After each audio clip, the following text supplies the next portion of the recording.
susunod na programa ay rated PG. Ito ay nangangailangan ng patnubay at gabay ng magulang para sa mga batang manunood.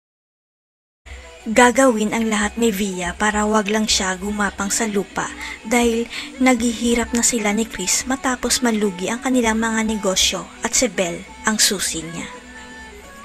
Hindi lubos akalain ni Via na si Belle ang huling pag-asa niya para makabayad sa lahat ng mga utang nila dahil ibubugaw niya si Belle sa lalaking mayaman na kaedad lang ni Chris.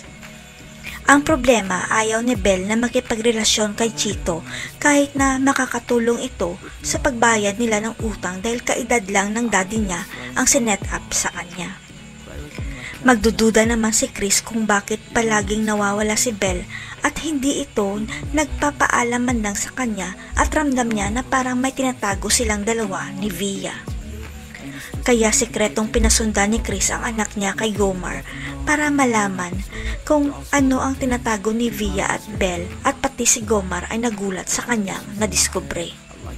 Hindi makapaniwala si Gomar na binubugaw ni Via ang anak ni Chris at Rosel sa isang matandang lalaki kaya dali-dali niyang isinumbong kay Chris ang navideohan niya.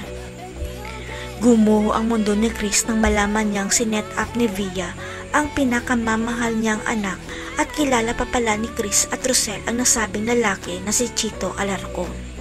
Sa matinding galit ni Chris, nandilim ang kanyang paningin at kinumpronta niya si Via kung bakit binugaw niya sa kaedad lang nila na lalaki ang anak nila ni Rosel. Ano kaya ang magiging reaksyon ni Via na anak pala ni Rosel at Chris si Belle? Si Rosel kaya ang tinutukoy ni Chito na babaeng kamukha ni Belle? Abangan.